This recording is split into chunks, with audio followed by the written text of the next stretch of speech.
കർത്താവായ യേശുക്രിസ്തുവിൻ്റെ നാമം വാഴ്ത്തപ്പെടുമാറാകട്ടെ. എൻ്റെ യൂട്യൂബ് ചാനലിലൂടെ ജീവൻ്റെ വചനം കേട്ടുകൊണ്ടിരിക്കുന്ന എല്ലാ പ്രിയപ്പെട്ടവർക്കും ക്രിസ്തുയേശുവിൻ്റെ നാമത്തിലുള്ള എൻ്റെ വന്ദനം അറിയിക്കുന്നു. ഈ സമയം ചിന്തയ്ക്കെടുത്ത വേദഭാഗം വെളിപ്പാട് പുസ്തകം 3-ാമത്തെ അധ്യായം അതിൻ്റെ 8-ാമത്തെ വാക്യം. ഞാൻ നിൻ്റെ പ്രവൃത്തി അറിയുന്നു, ഇതാ ഞാൻ നിൻ്റെ മുമ്പിൽ ഒരു വാതിൽ തുറന്നു വച്ചിരിക്കുന്നു, അത് ആർക്കും അടച്ചുകൂടാ. ദൈവത്തിന് മഹത്വം ഉണ്ടാകട്ടെ. ഫിലദൽഫിയ സഭയുടെ പ്രവൃത്തി കർത്താവ് അറിയുന്നു. അതുകൊണ്ട് കർത്താവ് പറയുകയാണ്, ഇതാ ഞാൻ നിൻ്റെ മുമ്പിൽ ഒരു വാതിൽ തുറന്നു വച്ചിരിക്കുന്നു, അത് ആർക്കും അടച്ചുകൂടാ.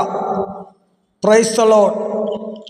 ഈ സമയം എന്നെ കേൾക്കുന്ന പ്രിയ ദൈവമക്കളെ, ദൈവം നമുക്ക് നന്മയുടെ വാതിൽ, അനുഗ്രഹത്തിൻ്റെ വാതിൽ കർത്താവ് നമുക്ക് തുറന്നു തന്നാൽ അതിനെ ആർക്കും തന്നെ ഒരിക്കലും അടയ്ക്കുവാൻ കഴിയത്തില്ല.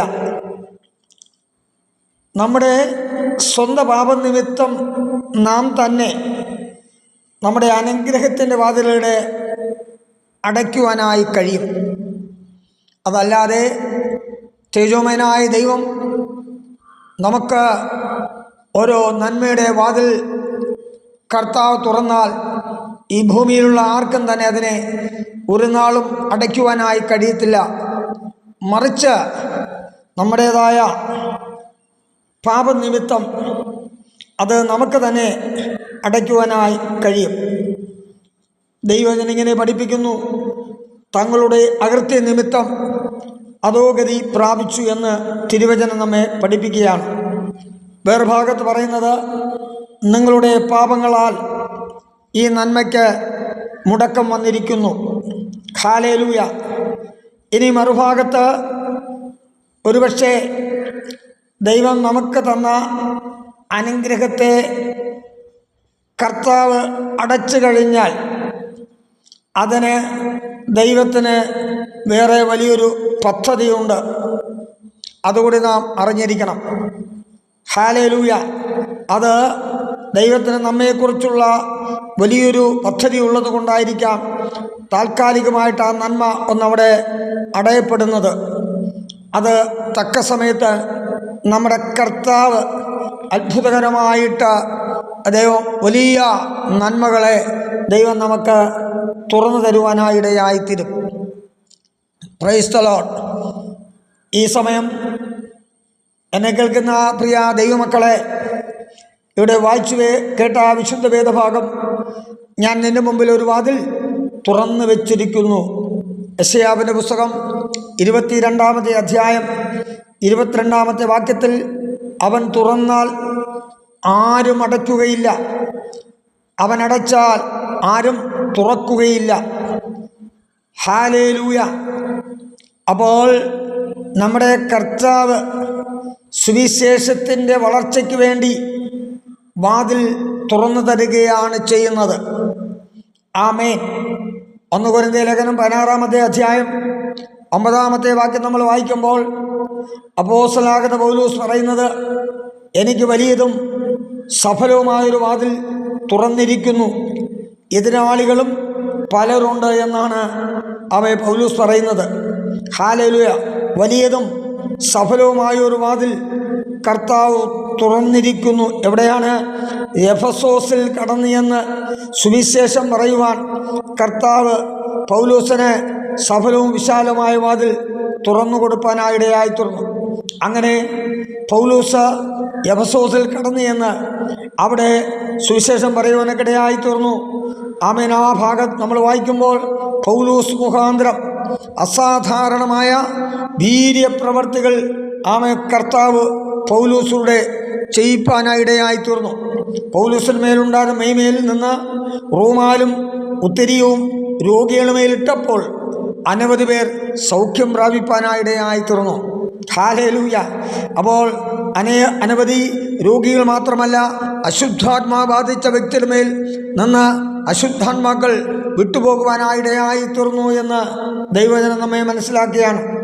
അപ്പോൾ നമ്മുടെ കർത്താവ് സുവിശേഷത്തിനായിട്ട് ദൈവം എവിടെ വാതിൽ പ്രിയമുള്ളവരെ തുറന്നിട്ടുണ്ടോ അവിടെ എതിരാളികളും ഉണ്ടായിരിക്കും. ഹല്ലേലൂയ. അത് 1-ാമത്തെ നൂറ്റാണ്ട് മുതൽ തുടങ്ങിയ അതാണ് ഈ സംഭവം.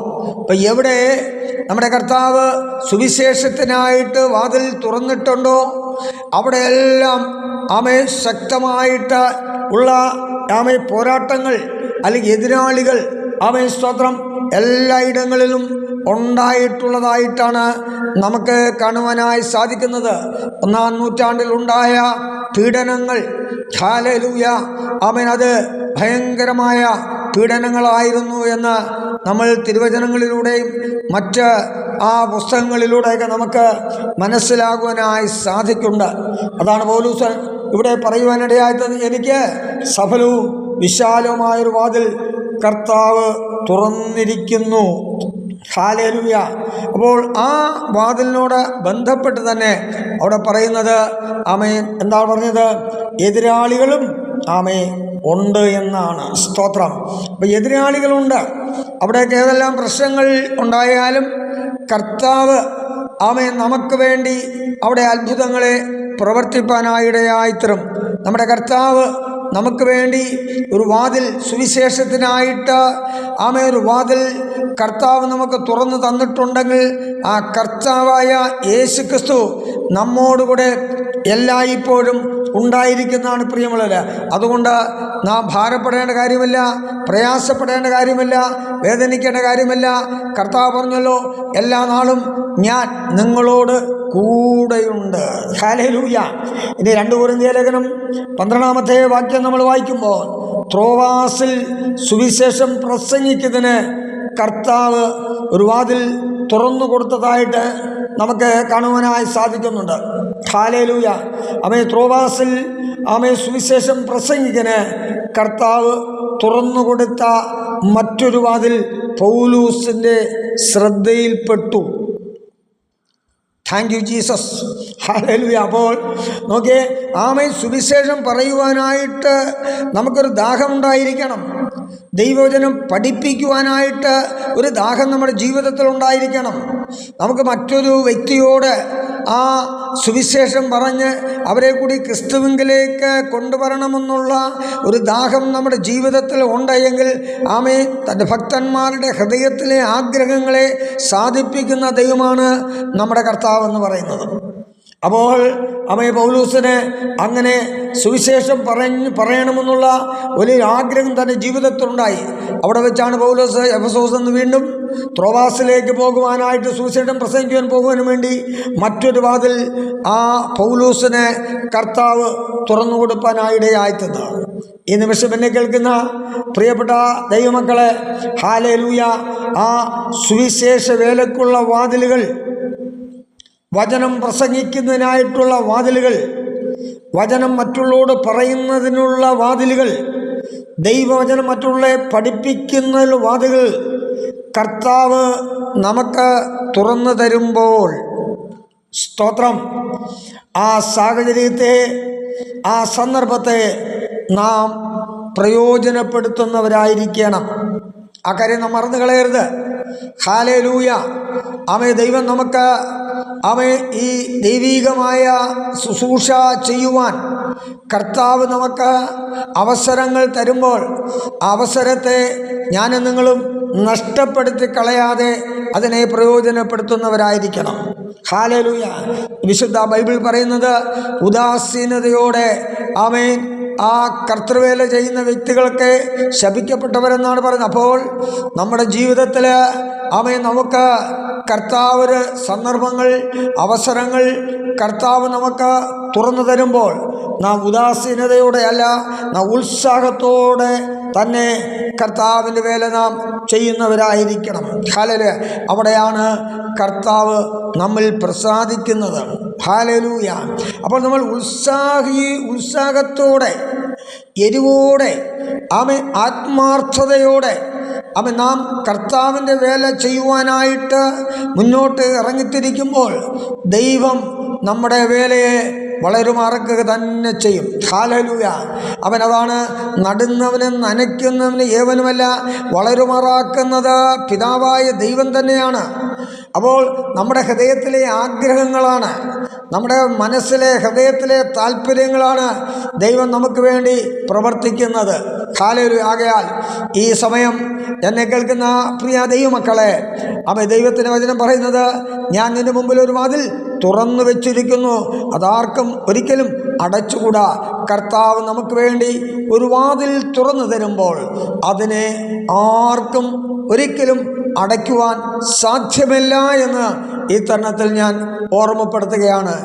നാം ഉദാസീനതയോടെ, ഉത്സാഹമില്ലാതെ, മടിയോടുകൂടി ചെയ്യുമ്പോഴാണ് അവിടെ അടയപ്പെടുന്നത്. മറിച്ച് നാം വളരെ താല്പര്യത്തോടെ, എരിവോടുകൂടി കർത്താവ് നമുക്ക് ഒരു വാതിൽ തുറന്നു തരുമ്പോൾ നാം അതിനെ ചെയ്യുമ്പോൾ അവിടെ ദൈവ സാന്നിധ്യം നമ്മോട് കൂടെ ഉണ്ടായിരിക്കുകയും ദൈവം നമ്മെ അനുഗ്രഹിപ്പാനായിടയായിത്തീരുമെന്ന് ഈ തരുണത്തിൽ ഓർമ്മപ്പെടുത്തുകയാണ്. ആകയാൽ കർത്താവിനോട് ഒരു വാക്ക് നമുക്ക് പ്രാർത്ഥിക്കാം. നല്ലവനും വിശ്വസ്തനുമായ ഞങ്ങളുടെ ദൈവമേ, കർത്താവെ, തൻ്റെ ഭക്തന്മാരുടെ ആഗ്രഹങ്ങളെ സാധിപ്പിക്കുന്ന ദൈവമേ, ഹല്ലേലൂയ. ആമേൻ. ഉയരത്തിലെ ശക്തി ഞങ്ങളുടെ മേൽ പകർന്ന് അങ്ങേക്ക് വേണ്ടി ഉത്സാഹത്തോടെ എരിവോടെ അധ്വാനിപ്പാൻ കർത്താവ് ഞങ്ങളെ സഹായിക്കും, ശക്തീകരിക്കും. യേശു ക്രിസ്തുവിൻ നാമത്തിൽ ചോദിക്കുന്നു, കൃപയോടെ കേൾക്കണം നല്ല പിതാവേ. ആമേൻ.